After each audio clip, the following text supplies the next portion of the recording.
¿Cómo quitar a pastores corruptos de su posición?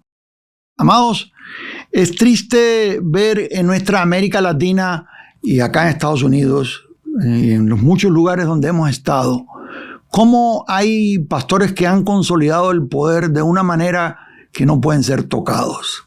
Y cómo intimidan a las ovejas, diciéndoles: no puedes tocar al ungido de Dios, te va a venir juicio si tratas de cuestionarme. Y así abusan del poder que tienen. Y hacen cosas terribles. Son mercaderes, engañan, manipulan, controlan. Son depredadores, hacen daño, lastiman, hieren. Y las ovejas heridas como que no tienen mucho poder. No pueden hacer nada, no pueden tocar al ungido de Dios, no pueden levantar una voz y por lo regular solamente se retiran. Desilusionados, heridos, dejan de congregarse y las historias se siguen amontonando. A mí me llegan cartas continuamente. Pero le quiero decir en esta hora, hay esperanza. Le voy a enseñar a cómo remover de esa posición a ese líder corrupto. Cómo quitarlo, cómo sacarlo y cómo traer paz a esa congregación, cómo traer sanidad a esa congregación. Hoy le voy a enseñar a cómo remover a estos pastores corruptos. Si están listos, ya comenzamos.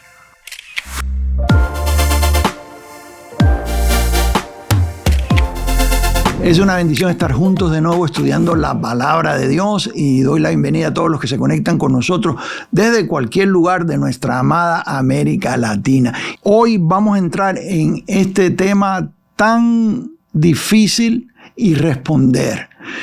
Hay muchos pastores que han hecho mucho daño y no se quiere hablar de eso.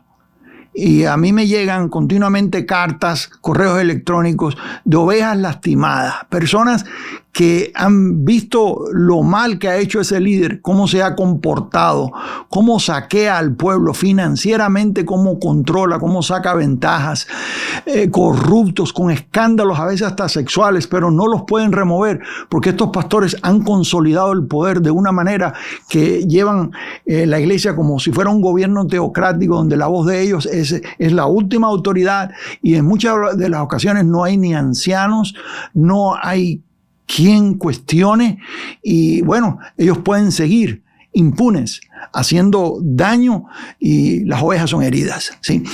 Pero antes de entrar en el tema, porque le voy a llevar bíblicamente punto por punto a cómo remover a un pastor corrupto, cómo quitarlo de en medio, bíblicamente, porque hay provisión en la palabra de Dios para esto. Pero antes de entrar en eso, quiero decir algo, para que no tomemos un tono negativo o triste en esto. Porque muchos de los pastores que yo conozco en Latinoamérica son personas buenas. Y buenas en el sentido de que tienen bondad en sus vidas y tienen fruto del Espíritu. No totalmente buenos porque ya el Señor Jesucristo dijo que no hay bueno ni a uno. Y a eso lo sabemos, ¿no? Pero hay personas nobles, personas de buenos sentimientos que aman la palabra de Dios, que aman la sana doctrina, instruyen bien a las congregaciones, enseñan, no sacan ventaja financiera, no sacan ningún tipo de ventaja y están sufriendo. Y le voy a decir, la mayor parte de los pastores que yo conozco en Latinoamérica, la mayor parte, amados, porque sí, hay pastores de iglesias grandes que tienen más recursos y bueno, tienen una mejor vida. No voy a hablar de eso ahora, porque hay muchas cosas también raras ahí, a veces, en algunas ocasiones. Pero el pastor de la iglesia pequeña, yo dediqué la serie de teología sistemática para Latinoamérica a ese pastor, al pastor del pueblo, al pastor de esa aldea, de esa ciudad, de ese lugar donde en ocasiones no hay ni luz eléctrica, pero a veces sí hay, pero hay limitaciones financieras. Y ese pastor tiene que trabajar, tener un trabajo secular y mantener a su familia y aparte encargarse de la iglesia. Y esta es la mayoría, amados, y no hay escándalos, ¿sí?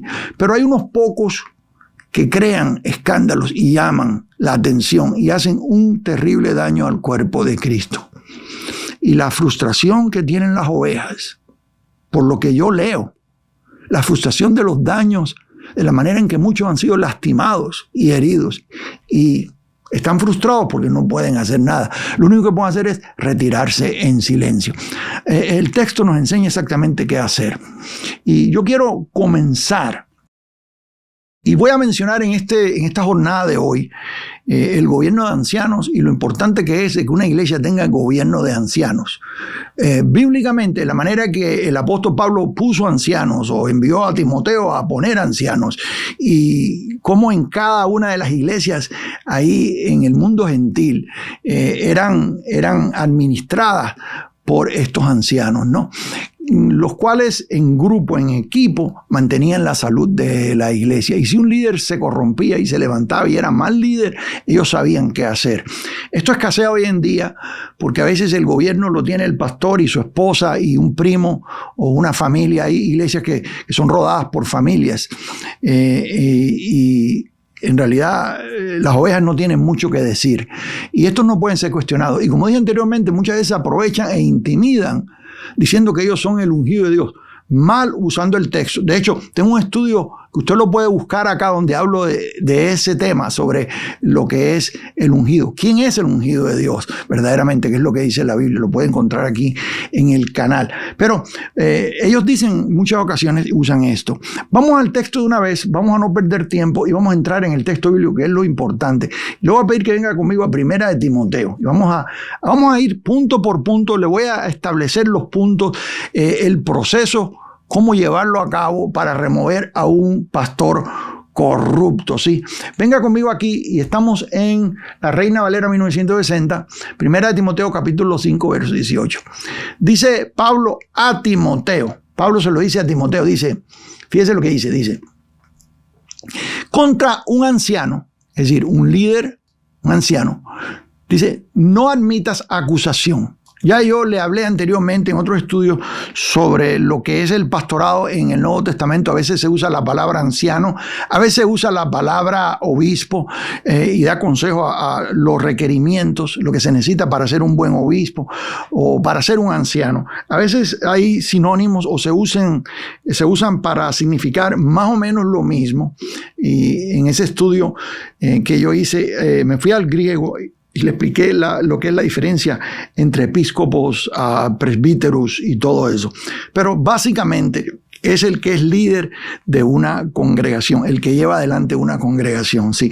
Contra un anciano no admitas acusación, sino con 2 o 3 testigos. Note aquí rápido, 2 o 3 testigos.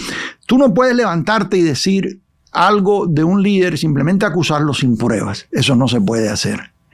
Cuando tú vas a enfrentar a alguien que es corrupto, tú tienes que tener en la mano pruebas. Bíblicamente aquí establece Pablo un patrón. Dice 2 o 3 testigos. Noten la palabra, 2 o 3, no uno solo, 2 o 3 testigos.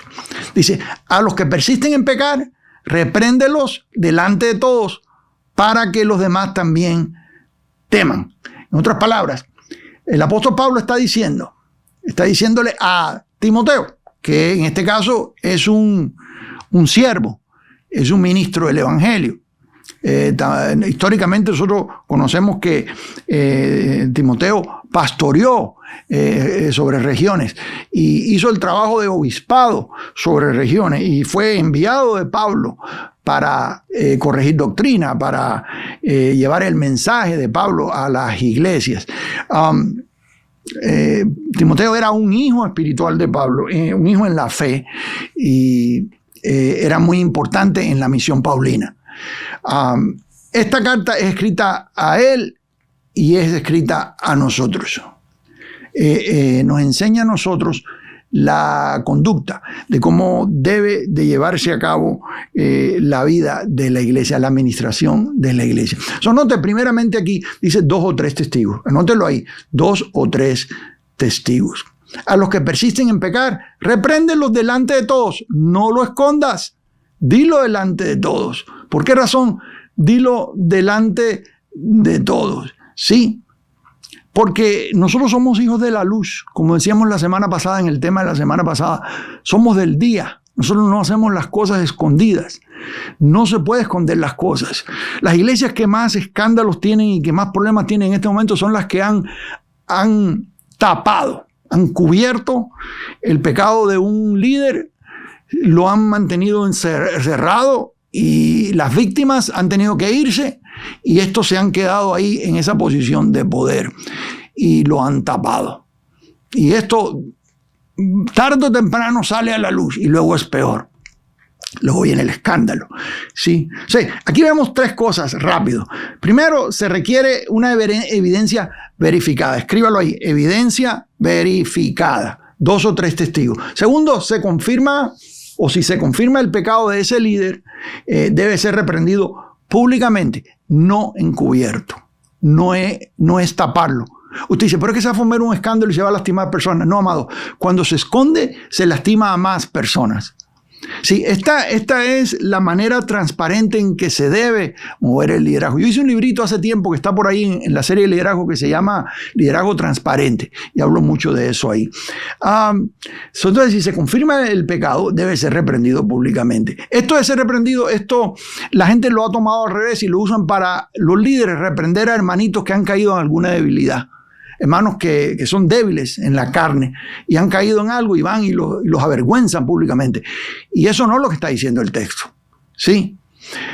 Apliquémoslo primero a los líderes, conforme a como lo vemos ahí escrito. El texto está hablando de acusar o de qué manera acusar o no a un anciano. Un anciano, en este caso puede ser un obispo, puede ser un pastor.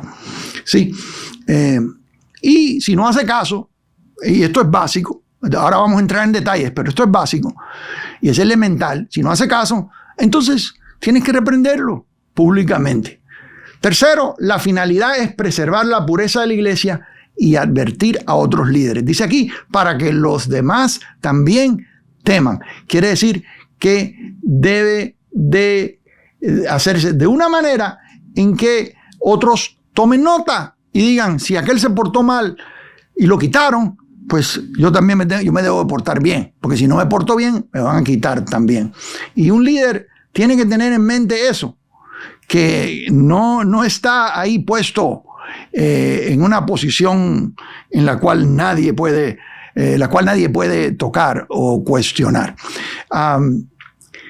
Usted está en la iglesia, usted ve a un pastor que cada domingo está saqueando a los santos con artimañas financieras para levantar fondos. Y la iglesia, digamos que el salario medio de la iglesia sea 1,000 pesos por semana, digamos. No sé yo, en el país donde usted esté, cuál sea su moneda. Pero digamos, sea 1,000 pesos por semana es lo que gana un obrero. Y ese obrero puede vivir en una casita, una o 2 recámaras, allí en la ciudad.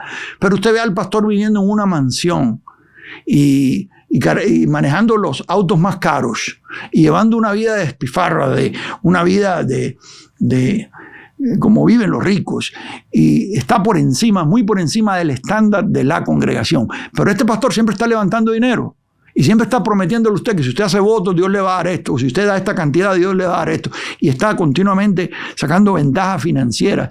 Bueno, ahí usted tiene un problema, usted tiene un pastor ahí que tiene problemas, ¿sí? O alguien que caiga en un escándalo. Sí, claro, hay restauración para alguien que peca y también para los líderes hay restauración, pero restaurar no es mantener a una persona en el poder, eso no lo restaura, eso lo hace peor. Sí, se convierte en un gobierno dictatorial donde esa persona no puede ser cuestionada. Hay iglesias que están pastoreadas por ogros de esa talla. Sí. Entonces, lo primero que hay que hacer es, y este es el principio general, que es que nadie está por encima de la corrección. Eso es lo que nosotros vimos ahí en el texto. Nadie está por encima de la corrección. Entonces, hay que tener evidencias, luego hay que reprenderlo públicamente si se tienen las evidencias, y luego hay que crear esa conciencia en el resto del pueblo. Y le voy a decir algo. 2 testigos, no alguien que soñó algo. Déjeme decírselo de antemano. Eso no funciona en corte. Alguien que soñó, usted no puede ir delante de un juez y decir, no, es que yo soñé que esta persona me hizo esto. Lo van a echar a usted por la puerta para afuera o de la puerta para afuera. Usted no puede decir, no, que la fulanita tuvo un sueño y ciclanita tuvo un sueño.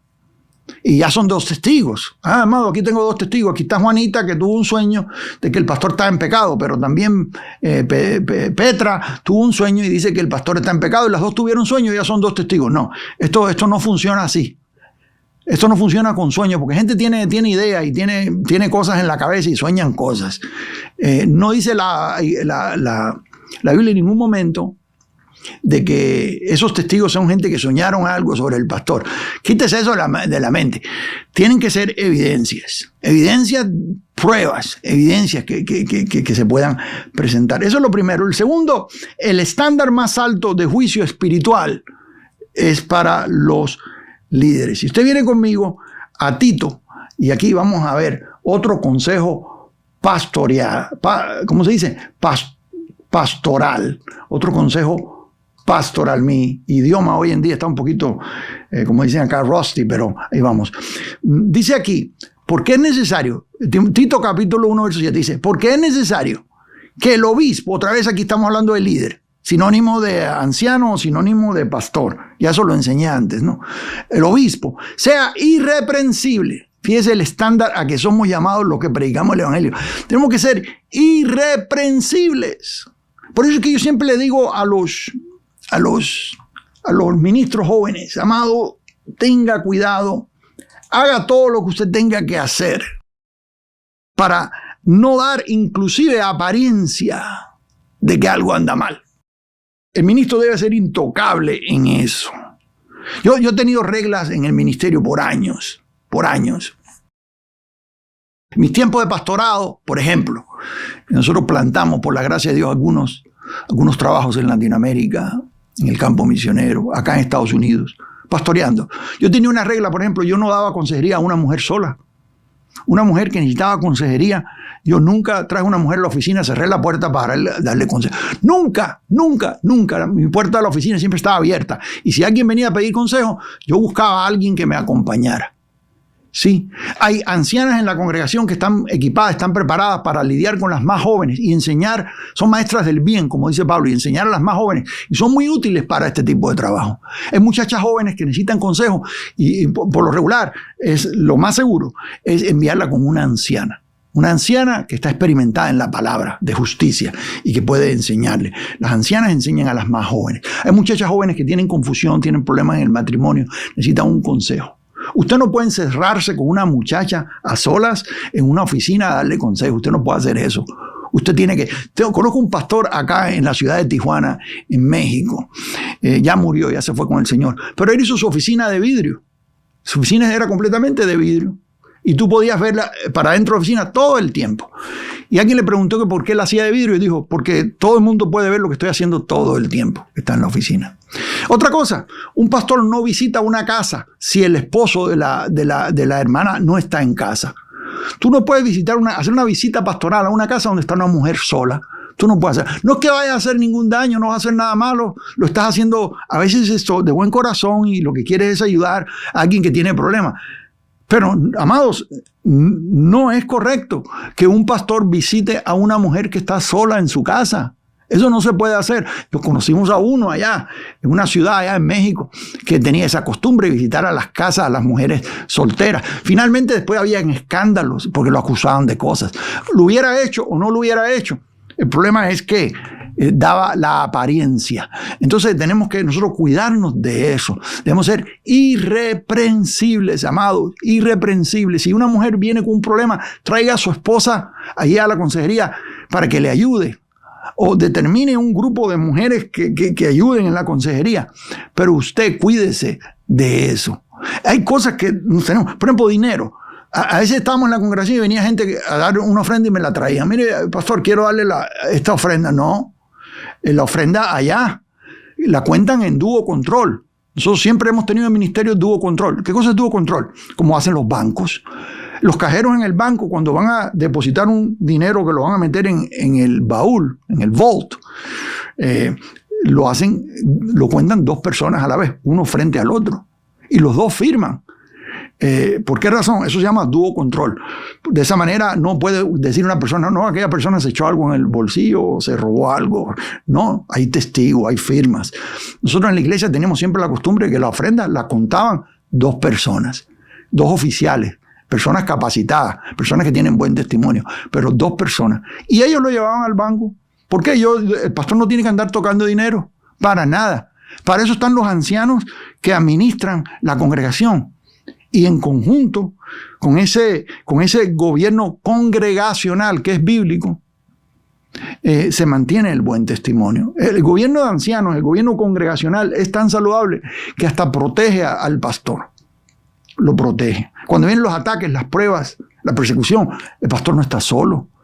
Entre todos enfrentan la persecución. Y es una cosa bien tremenda. Yo he hablado de eso bastante. ¿Sí?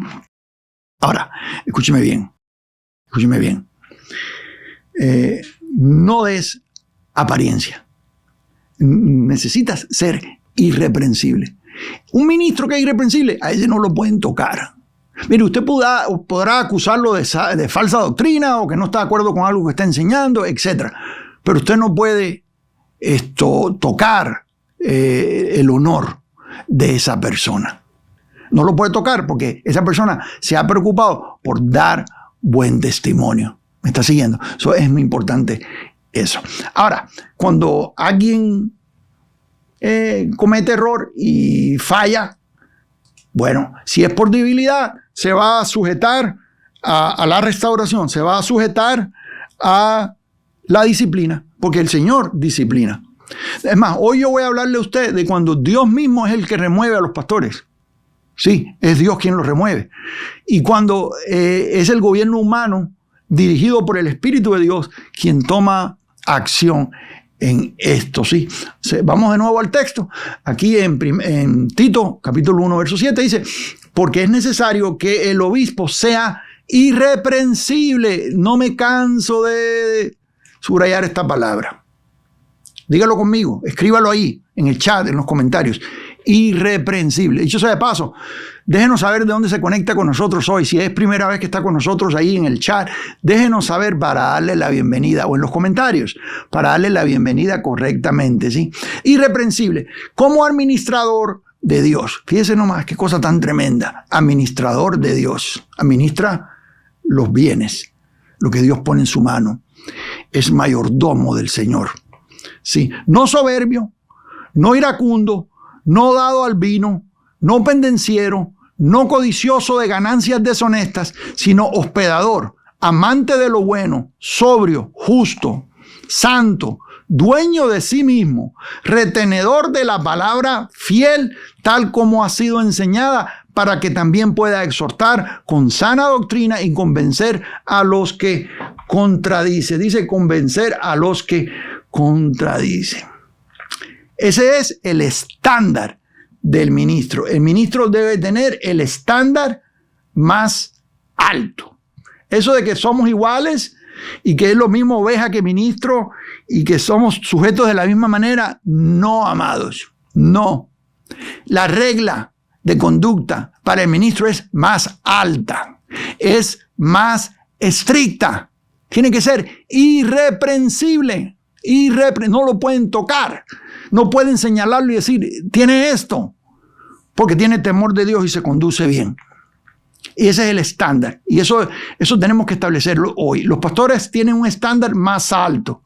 Y si fallan gravemente en alguno de los puntos, por ejemplo, codicia, violencia o engaño, pierden legitimidad espiritual para seguir ejerciendo el cargo. ¿Qué les pasa? Que ya no pueden exhortar con sana doctrina y convencer a los que contradicen. ¿Por qué? Porque moralmente no pueden. Cuando un pastor falla y no sostiene ese estándar de conducta y de limpieza, no tiene moralmente el poder para dirigir. Ahora, vamos al proceso disciplinario en la iglesia. ¿Qué dice la palabra de Dios sobre cómo se ejerce la disciplina dentro de la iglesia? Me lo voy a llevar a usted a Mateo, capítulo 18. Venga ahí a Mateo 18 conmigo. Y dice el texto, por lo tanto, verso 15, si tu hermano peca contra ti, y esto es general, esto es una regla general, esto aplica a líderes y aplica a todo el mundo, presta atención. Si tu hermano peca contra ti, Ve y repréndele estando tú y él solos. Es lo primero que hace usted cuando alguien comete una falta. Cuando alguien lo ofende a usted, comete una falta en la iglesia, lo primero que tú haces es que tú vas en la intimidad solo y le reprendes. Lo primero. Si un pastor está haciendo cosas, tú lo ves, usted lo ve, que no está bien en lo que está haciendo, usted lo llama a solas. Pastor, usted no está haciendo, esto no está bien. No está bien que usted esté dándose la vida que se está dando cuando tiene una congregación de gente pobre. No está bien que usted use esos métodos para recoger ofrenda. ¿Sí? No está bien que usted se conduzca de esa manera.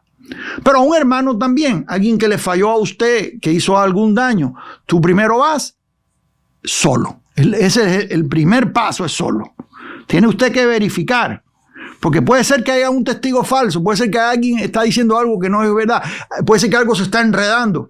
Y cuando usted confronta a esta persona, la luz, la verdad sale a la luz. Sí. Dice, si te oyere, has ganado a un hermano. Se resolvió el problema. Usted fue y le dijo al pastor, mire, esto no está bien. Y yo lo he pasado, amado. Mire, yo estaba no voy a decir el país, llegué a predicar a una iglesia que tenía más de 10,000 personas. Llegué un lunes en la noche. Y el pastor me dice, hermano, es que me están persiguiendo. ¿Cómo que lo están persiguiendo? Lo traían las noticias, lo traían dándole las noticias. El hombre se había comprado un avión, un jet. Tenía una congregación grande. Se compró un jet privado. ¿Para qué? Si él no ni viajaba, estaba pastoreando para ir a hacer una cruzada de vez en cuando a algún otro país, pero no es el estatus. Esto que se le mete a los pastores hoy en día con el falso evangelio de la prosperidad. Y luego le decían apóstol. Yo le dije, mire hermano, el problema que usted tiene, usted mismo se lo buscó. Esto ya yo lo he compartido antes. Usted mismo se lo buscó. Usted, primero, para empezar, ¿cuál es el antojo de estar poniéndose el título de apóstol? Y segundo, ¿para qué quiere usted un avión? Si usted está pastoreando una iglesia aquí. Usted puede comprar pasaje en un avión si va a hacer misiones en algún lugar. Si es un lugar remoto, está bien que rente una avioneta, que vaya en una avioneta. Nosotros lo hemos hecho cuando hay necesidad, cuando no hay carreteras. Pero un jet no es lo mismo que una avioneta que tú rentas para hacer una misión. O hay misioneros que tienen una avioneta porque están en lugares rurales, en el Amazonas, en lugares de la selva y tienen que ir en una avioneta. Eso es transportación. Pero un jet de lujo, eso es otra cosa. Sí. Y con guardaespaldas, tenía guardaespaldas. Y yo le dije, ¿para qué usted quiere guardaespaldas? Nadie lo quiere matar. Nadie lo está buscando usted para matarlo. ¿Cuál es la cuestión de los guardaespaldas? No, porque eso le da importancia. Este hombre lloró, se arrepintió, se quitó el título de pastor, de apóstol. Se humilló. Digo, ¿para qué quiero yo títulos? Vendió la avioneta, o el avión, el jet, y el dinero lo puso en el tesoro de la congregación. Sacó sus manos del tesoro. El hombre se arrepintió y, ¿sabe? Fue restaurado y todavía está pastoreando y tiene una iglesia grande. Esté yo de acuerdo o no en los puntos doctrinales, porque eso sería otra conversación. Pero por lo menos en privado yo le dije, se retiró. En el momento que hizo eso, las noticias, los noticieros pararon de estar acusándolo y hablando mal de él. Él se había buscado el problema. Amado, hay persecuciones que vienen por causa de Cristo y por causa de lo que predicamos, pero hay problemas que vienen en nuestra vida que en realidad no son persecuciones, son justos. Son críticas justas porque están diciendo la verdad, es que no nos estamos comportando bien. En privado, primero. Más, si no te oyere, toma contigo a uno o dos. Aquí vamos otra vez a lo que leemos, lo que le escribió Pablo a Timoteo. Toma a uno o dos. Estos son testigos. Toma testigos. Primero habla con él, después no. Ve con testigos. Para que en boca de 2 o 3 testigos conste toda palabra. Y eso es un principio bíblico. Mira, hasta en doctrina, cuando tú vas a establecer un punto, tú tienes que buscar testigos dentro de la palabra. En otras palabras, yo estoy estableciendo un punto doctrinal, pero yo no puedo sacar un versículo y con un versículo hacer una doctrina. Yo busco más testigos dentro de la palabra. ¿Sí entiendo lo que estoy diciendo? Busco otros textos que vayan conforme a lo que estoy diciendo. ¿Y qué sucede? cuando hago eso? ¿Qué sucede? Bueno, esto en presencia de esa mayoría se establece. Así mismo es en cuestiones de conducta. Si no te oyere, toma aún contigo a uno o dos para que en boca de 2 o 3 testigos conste toda palabra. ¿Qué sucede si aún así no funciona? Si no los oyere a ellos, dilo a la iglesia. Es lo que dice Pablo ahí, le dice Pablo a Timoteo también. Tienes que exponerlo públicamente. Eso no es buscar escándalos. Eso es sacar a la luz algo que no está bien. Alguien que es corrupto. Amados, dilo a la iglesia. Esta es la manera en que usted remueve a un pastor corrupto. Primero va con él. Si no se arrepiente, no quiere reconocer, si no tiene pruebas de su comportamiento y entonces hay evidencia, usted se busca esos 2 testigos y usted va con los 2 testigos. Y si no escucha a los testigos, que muchas veces sucede, porque estos pastores tienen un control de poder sobre la congregación y nadie los puede tocar. Entonces usted va con la congregación y lo expone y le dice a la congregación, pastor, mira, aquí están los testigos, hizo esto, hizo esto, hizo esto. Y aquí tenemos los testigos, hay que removerlo. ¿Me está siguiendo? Porque es corrupto. Y esa es la manera en que se hace. Dígalo a la iglesia, dilo a la iglesia. Y si no hiere a la iglesia, tenle por gentil y publicano. Escribiendo aquí, note esto, Mateo, que es el evangelio que tiene una audiencia hebrea, a judíos primordialmente. Ya le he enseñado eso en lo que estoy enseñando los jueves. Yo sé de paso, los jueves nosotros estamos llevando a cabo el estudio bíblico, versículo por versículo. Estamos estudiando la palabra de Dios expositivamente. Aquí tocamos los lunes temas relevantes, temas que tienen que ver con la cultura, pero y doctrina de la iglesia, etc. Pero los jueves estoy enseñando texto por texto, versículo por versículo, estamos estudiando la Biblia, la palabra de Dios. Y ahora estamos estudiando en este momento los jueves, estamos estudiando los 4 evangelios sincronizados, quiere decir que estamos estudiando los 4 evangelios al mismo tiempo. Versículo por versículo, vamos viendo cada texto paralelamente, como lo presentan los diferentes escritores. Lo estamos haciendo. Sí. Hablando de Mateo, porque he estado en días anteriores mostrando las diferencias entre Mateo y Lucas, por ejemplo, en cuanto a cómo exponen el mensaje, etc. Y Lucas habla a la cultura griega, a los gentiles, a la cultura griega, a los griegos. Marcos es un evangelio escrito para el poder, los que están en poder, para los romanos mayormente. Mateo a los hebreos. Y para el lenguaje de ellos, en la cultura de ellos, decir que alguien era un gentil y publicano es lo peor. Tenlo por gentil y publicano, es lo peor de la sociedad. Fíjense que cuando Mateo habla de publicano, lo hace en una luz negativa. Él había sido publicano.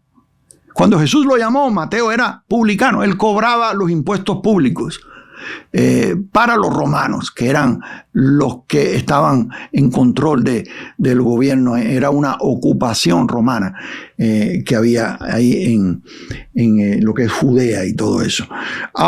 Entonces, aquí él te dice esto. Gentil, la palabra gentil aquí quiere decir en el griego pagano. Sostenle por pagano y por alguien que cobra impuestos, que era lo peor de la sociedad en ese tiempo. Si tú vas con ese pastor y tú le dices, y no te hace caso, y vas con 2 testigos y no te hace caso, entonces tú vas delante de la congregación y lo expones. ¿Para qué?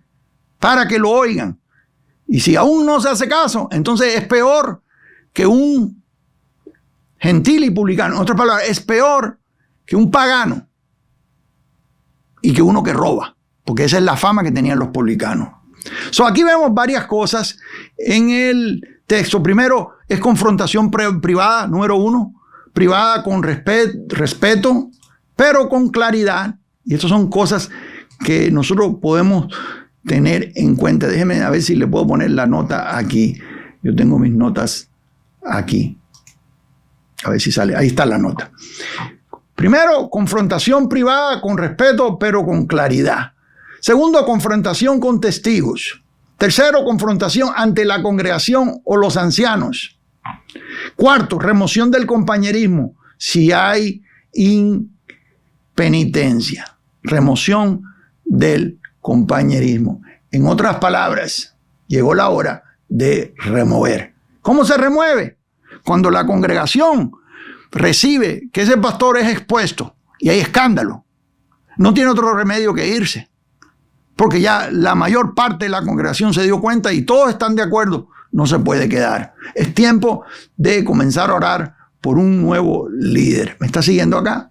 Ahora, si la persona se arrepiente, pide perdón y toma un curso de corrección, entra en una jornada de restauración, donde se pueden traer líderes inclusive de otras congregaciones, gente de renombre, gente de buen testimonio, que lo tomen y lo restauren. Bueno, eso es posible, eso es posible. Hay ocasiones en que no.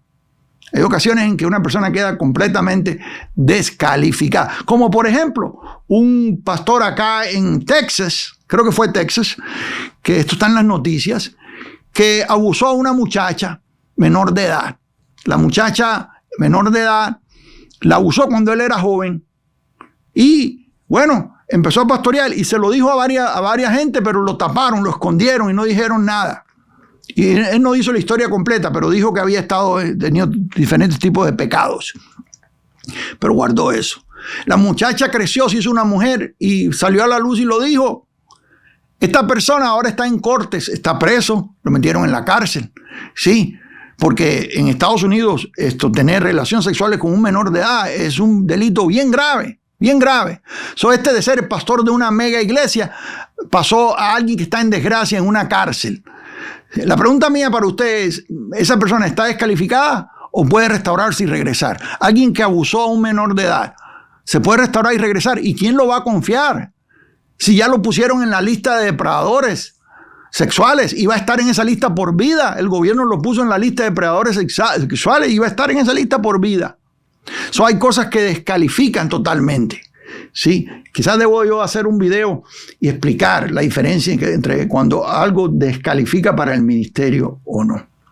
Vamos al otro punto, y es que ya les hablé del proceso disciplinario, y este punto es que si tenemos ejemplos bíblicos de esto, sí hay ejemplos bíblicos donde el Señor trajo corrección al pueblo. Por ejemplo, si usted se va conmigo, dígame que tenemos tiempo y podemos entrar en esto para dejarlo bien establecido, ¿sí? Tenemos el caso de Elí y sus hijos, que Dios los rechazó por permitir corrupción. Y está ahí en Primera de Samuel, si vienes conmigo, venga conmigo acá, a Primera de Samuel. Y dice el capítulo 2, versículo 12, dice, los hijos de Elí eran hombres impíos. Elí era sacerdote. ¿Se acuerda usted de Samuel cuando fue llevado al templo por Ana, su mamá, y lo dejó ahí con Elí y creció en el servicio a Dios? Samuel, que era profeta, después llegó a ser juez y también dirigir a la nación, ¿sí? Y también sacerdote. Tenía los 3 oficios antiguos: sacerdote, profeta y juez. Sí, que después más tarde el ministerio de juez fue reemplazado por el de rey. Ya sabemos la historia entera y por qué, ¿no? Pero los hijos de Elí eran hombres impíos y no tenían conocimiento de Jehová. Y era costumbre de los sacerdotes con el pueblo que cuando alguno ofrecía sacrificio, venía el criado del sacerdote mientras se cocía la carne, trayendo en su mano un garfio de 3 dientes, y lo metía en el perol, en la olla, en el caldero o en la marmita, y todo lo que sacaba el garfio, el sacerdote lo tomaba para sí. Era una manera en que al sacerdote le ha permitido tener para sí algo de alimento. De esta manera hacían con todo israelita que venía a Silo. Asimismo, antes de quemar la grosura, venía el criado del sacerdote y decía al que sacrificaba: da carne que asar para el sacerdote, porque no tomará de ti carne cocida, sino cruda. Y si acuérdense que están bajo la ley, ¿no?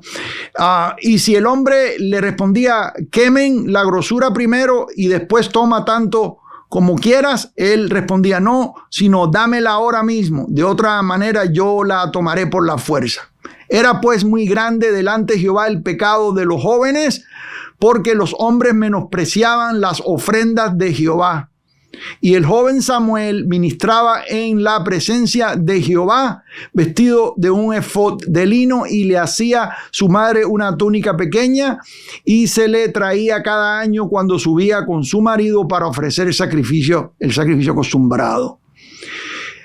Y Elí bendijo a Elcana y a su mujer, diciendo: Jehová te dé hijos de esta mujer en lugar del que pidió a Jehová. Y se volvieron a su casa, y visitó Jehová a Ana, y ella concibió. Bueno, aquí vemos la historia, ¿no? Pero dice el verso 22, Elí era muy viejo y oía de todo lo que sus hijos hacían con todo Israel. El papá sabía lo que estaban haciendo los hijos. Como el pastor hoy en día que tiene hijos ahí, los pone en el ministerio, aunque no están ni llamados de Dios. Y le heredan el ministerio, amado. Hay pastores heredando la iglesia a sus hijos como si fuera un negocio. A eso dedico un video también, usted lo puede encontrar ahí. Eso está mal. Eso no es bíblico.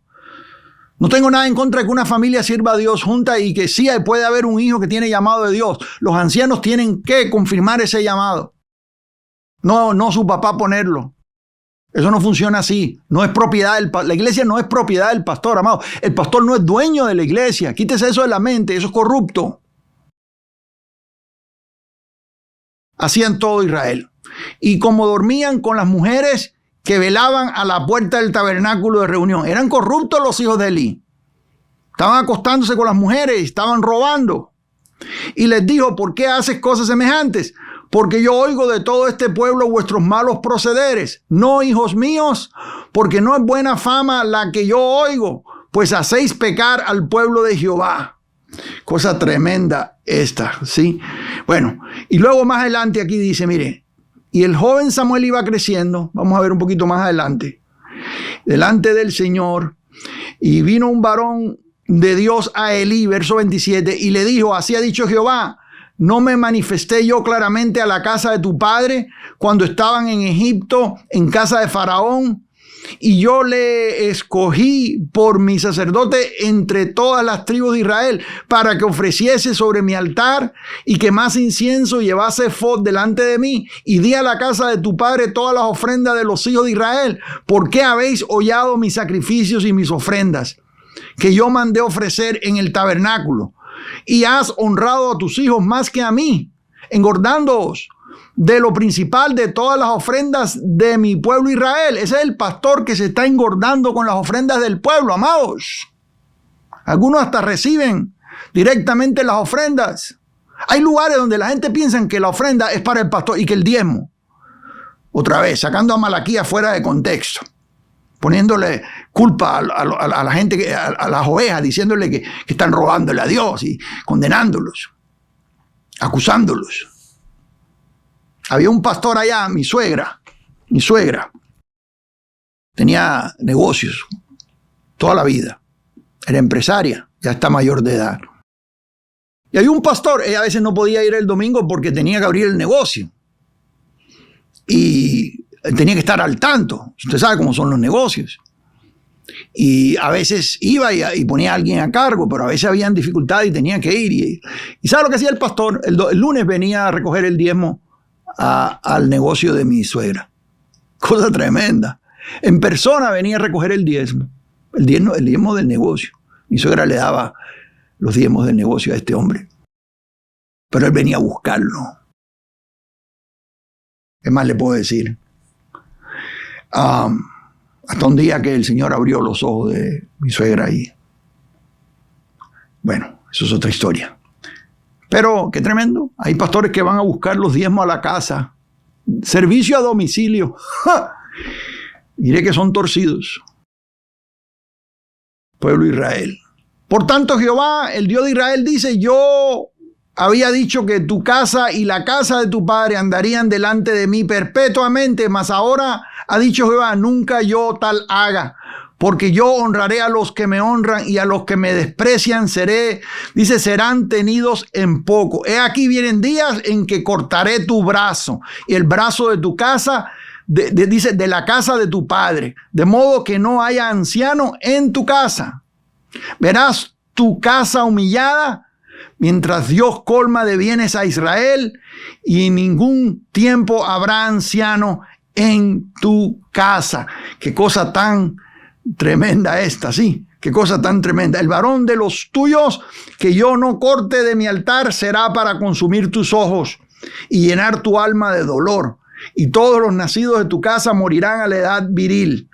Y te será por señal esto, que acontecerá a tus dos hijos, Ofni y Finés. Ambos morirán en un día. Y yo me suscitaré un sacerdote fiel que haga conforme a mi corazón y a mi alma, y yo le edificaré casa firme y andará delante de mí ungido todos los días. Y el que hubiere quedado de tu casa vendrá a postrarse delante de él por una moneda de plata y un bocado de pan, diciéndole: te ruego que me agregues a alguno de los ministerios para que pueda comer bocado. ¿Qué está viendo usted aquí? Esto es juicio, amados. Juicio. Aquí vemos también a Saúl siendo desechado. Primera de Samuel, capítulo 1. Otro ejemplo más. Usted sabe cómo murieron los hijos de Elí. Dice aquí Samuel, verso 22, capítulo 1, primera de Samuel, capítulo 15, versículo 22. Dice: y Samuel dijo: se complace Jehová tanto en holocaustos y víctimas como en que se obedezca a las palabras de Jehová. Ciertamente el obedecer es mejor que los sacrificios, y el prestar atención que la grosura de los carneros, porque como pecado de adivinación es la rebelión, y como ídolos e idolatría la obstinación. Por cuanto tú desechaste la palabra de Jehová, él también te ha desechado para que no seas rey. Y rey era uno de los ministerios que existían en el Antiguo Testamento. Como le dije anteriormente, el pueblo le pidió a Dios un rey y Dios se los concedió. Y entonces ungió Samuel a Saúl por rey, por petición del pueblo. Ahí Samuel es el último de los jueces. Usted se va al libro de jueces, usted lee ahí la historia de todos los jueces. Samuel es el último de los jueces.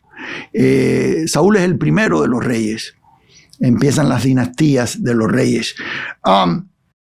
Pero Saúl es desechado, de la misma manera que Elí es desechado. Sí.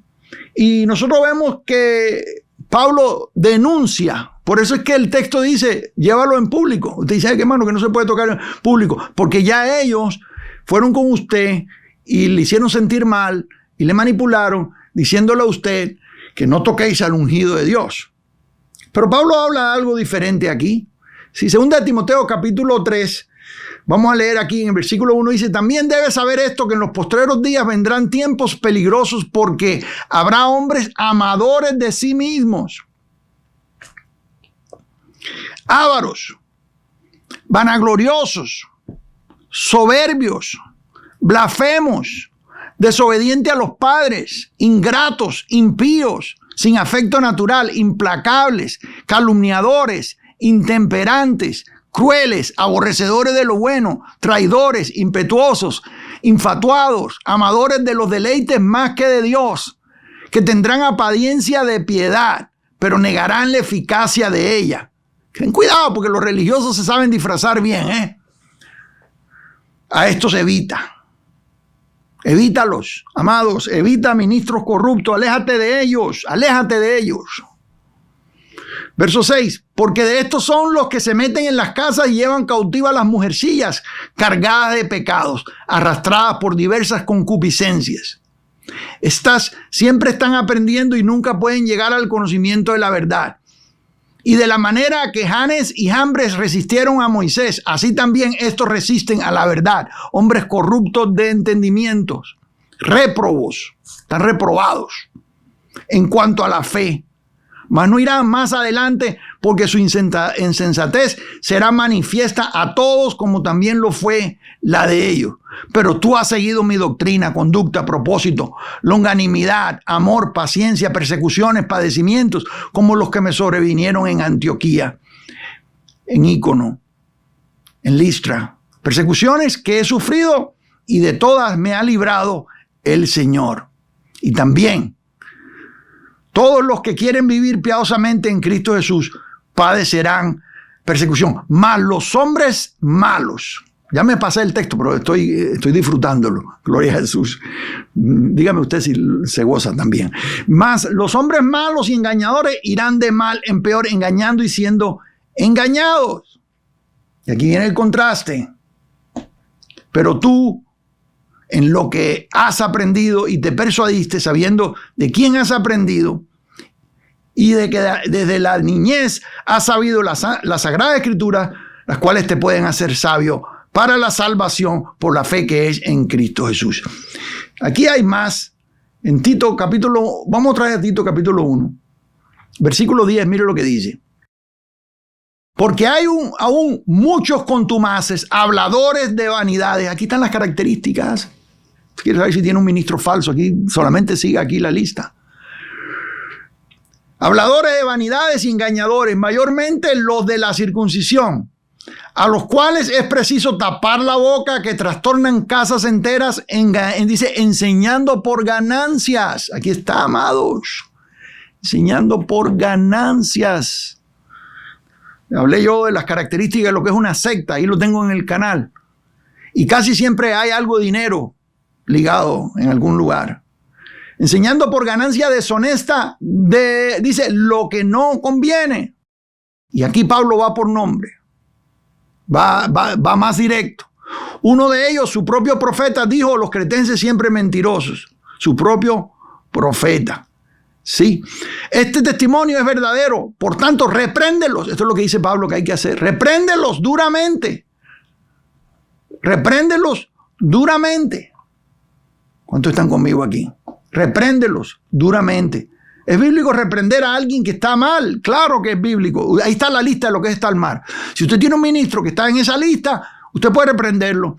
Hágalo bíblicamente. Primero va solo. Después vaya con 2 o 3 testigos. Si no lo escucha, vaya con la congregación.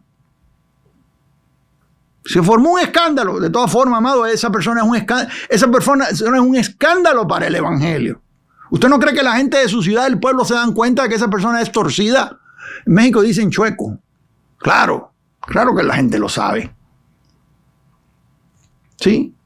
Entonces hay ejemplos aquí que muestran que Dios mismo remueve líderes o te manda a que tú lo hagas. Sí, hay que hacerlo en amor, con discernimiento, con evidencias, pero hay que hacerlo. Sí. El papel de la congregación y de los líderes piadosos.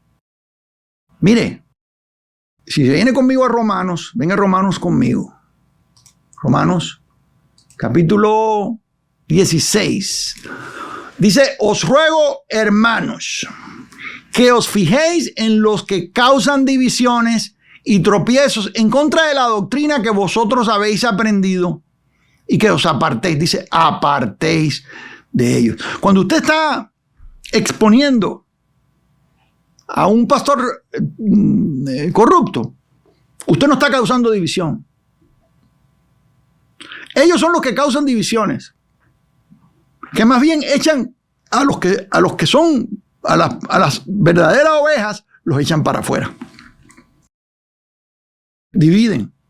Dan preferencia a los que le dan a ellos ofrenda, o los que le dan por su lado, o los que los apoyan, tienen su grupito. A veces hay tribus dentro de la iglesia, eso es división. Eso es causado por un mal líder, ¿sí? Por un mal líder, ¿sí?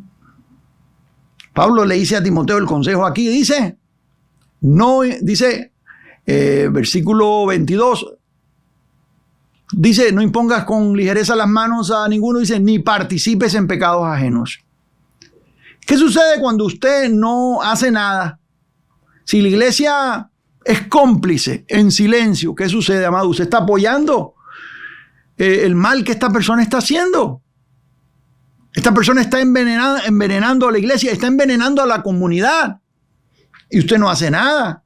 Usted como creyente tiene la responsabilidad de cuestionar a los líderes. Los líderes tienen que ser cuestionados. Todos, no hay excepción de personas. Todos los líderes tienen que ser cuestionados. El poder tiene que ser cuestionado. ¿Sí? Y si hay líderes que abusan, manipulan, se enriquecen ilícitamente, el pueblo tiene el deber de apartarse de ellos.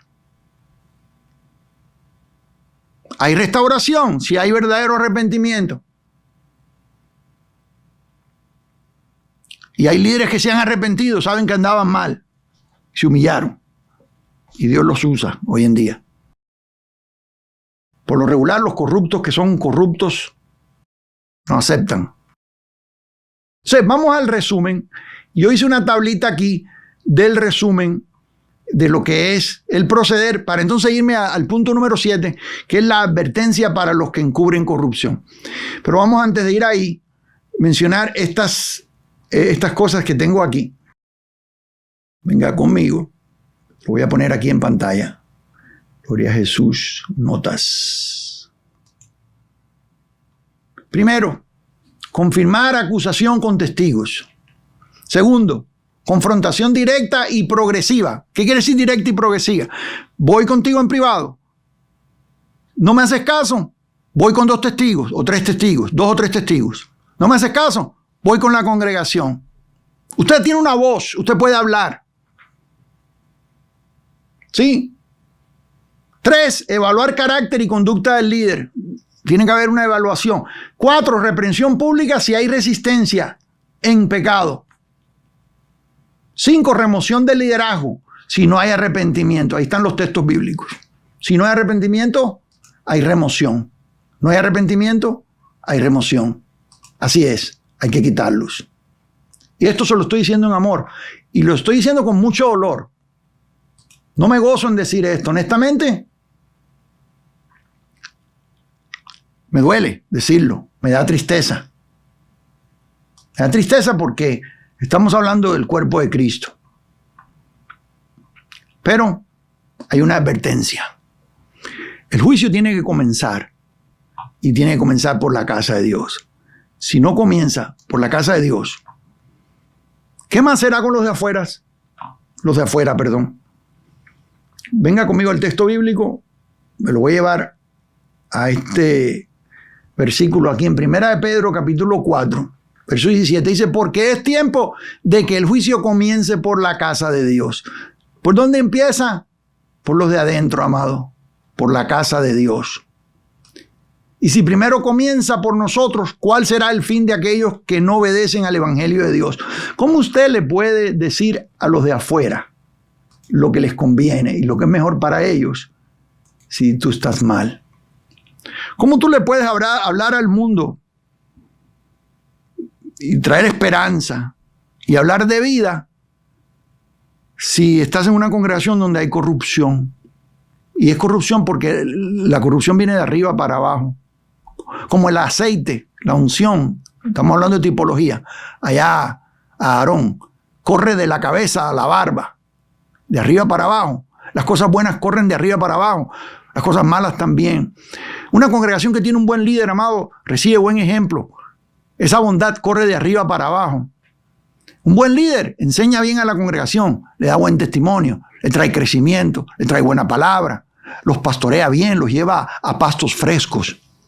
Sí, pero un mal líder, toda su avaricia, corre de arriba para abajo. Como él tiene avaricia, sus mensajes son basados en avaricia, y entonces la iglesia se va llenando de ávaros. Por eso es que se juntan conforme a sus concupiscencias. O sea, hay iglesias allá, mega iglesias, y usted dice, ay, pobrecito, los está engañando a todos. No, mucha de esa gente está ahí porque ellos quieren lo que tiene el pastor. Ellos no están ahí por Dios, ellos quieren prosperidad, quieren dinero, quieren poder, quieren éxito temporal, bienes temporales. Y aquel les está diciendo cómo lo agarran. Él les está dando los pasos a seguir para que ellos también tengan lo que él tiene. Nunca lo llegan a tener porque es un engaño, sí. El más torcido se sienta arriba de la pirámide. Y usted se da cuenta que en estas iglesias la gente sigue siendo pobre. El único que sigue enriqueciéndose es el que está arriba. No, amados, tienen que ser removidos. Y yo le estoy diciendo a usted, bíblicamente, cómo se hace. Así se remueve a un pastor corrupto. Ahora ya que sabemos esto, estudiemos bien los textos y vamos a trabajar. Bendigo sus vidas. Aquí le dejo más y si no se ha suscrito al canal, hágalo acá. Bendiciones.